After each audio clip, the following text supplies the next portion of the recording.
அஸ்ஸலாமுஅலைக்கும் moms கிச்சனுக்கு. இப்போ வாங்க நம்ம இறால் தொக்கு எப்படி செய்யலான்னு நம்ம பார்ப்போம்.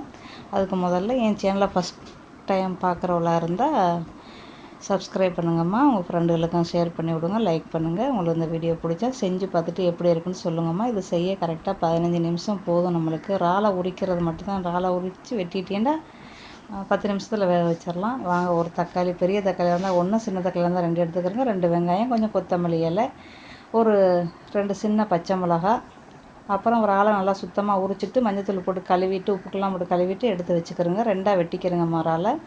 அதோட கொஞ்சோன்னு எண்ணெயை ஊற்றி பெருஞ்சீரகத்தை போடுங்க. போட்டு வெங்காயம், பச்சை மிளகா, கருவேப்பிலையெல்லாம் போட்டு நல்லா வதக்குங்கம்மா. வதக்கிட்டு ஒரு 1/4 ஸ்பூன் இஞ்சி பூண்டை போட்டு வதக்குங்க. பச்சை வடை இல்லாமல் வதக்கிடுங்கம்மா. வெங்காயத்தை பொடிசாக வெட்டிக்கிறேங்க. தக்காளியும் பொடிசாக வெட்டிக்கிறேங்க. நீங்கள் வேணால் 2 தக்காளி கூட போடலாம். புளிப்பை விரும்புகிறோம் கொஞ்சமாக ஒரு 2 ஸ்பூன் புளி தண்ணி ஊற்றலாமா. அதோட ஒரு 1.5 ஸ்பூன் மிளகாத்தூளுமா. சின்ன பிள்ளை இருக்கிற வீட்டில் நீங்கள் 1 ஸ்பூன் போடுங்கம்மா. ஜீரகத்தூளை குட்டி போட்டுக்கிறோங்க. மஞ்சத்தூள் 1/4 ஸ்பூனு. நல்லா கிண்டிட்டு தண்ணியை ஊற்றுங்க. கொஞ்ச நேரம் வேகட்டும். எல்லா மசாலாமே ஒன்றா போட்டு வேக வைக்கலாம். கரம் மசாலா மட்டும் அப்புறம் போடலாம். நான் உங்களுக்கு இன்னொரு டிஷ்ஷு சொல்கிறதுக்காண்டி நான் இப்படி செய்கிறேன். தண்ணியை வேக வச்சு நல்லா கொதிக்கட்டும். உப்பை போடுங்க. அந்த மசாலா வேகட்டும். வெந்த பிறகு நீங்கள் இறாலை போட்டுட்டீங்கன்னா இது ஒரு தொக்கு மாதிரி நல்லா பரட்டல் மாதிரி இருக்கும்மா. நண்டு இதெல்லாம் செஞ்சால் இது ரொம்ப நல்லாயிருக்கும். இந்த இதில் நம்ம இறாலை போட்டு வெந்துருச்சுன்னா அவ்வளோதான், முடிஞ்சிருச்சு. அது ஒரு பரட்டல் தொக்குன்னு சொல்லுவோம். இப்போ நம்ம என்ன செய்ய போகிறோம், ஜீரகத்தூள் 1 ஸ்பூனு, கொத்தமல்லி தூள் 1 ஸ்பூனை போட்டு கிண்டி விட்டு மறுபடியும் கொஞ்சம் தண்ணியை ஊற்றுங்க. மசாலா வேகட்டும். இறாலை போட்டுட்டு அதுக்கப்புறம் தான் நம்ம கரம் மசாலா போடணுமா. கரம் மசாலா அவசியம் போடணுமாண்டா இல்லை, எனக்கு அந்த வாசம் பிடிக்கும், அதனால் நான் போடுவேம்மா. நீங்களும் செஞ்சு பாருங்கள், நல்லாயிருக்கும்.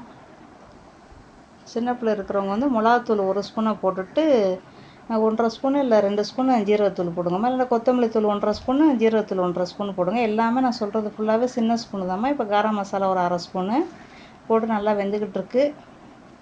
வேகட்டும்.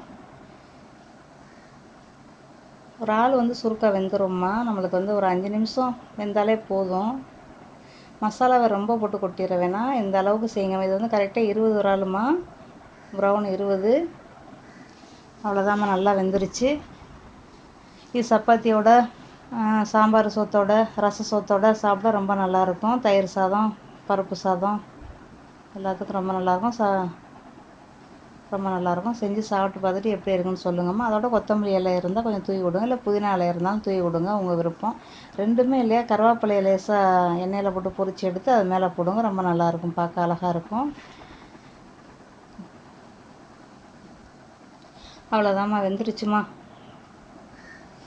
இப்போ நம்ம அடுப்பை அடைச்சிட வேண்டியதாம்மா. அவ்வளோதான்.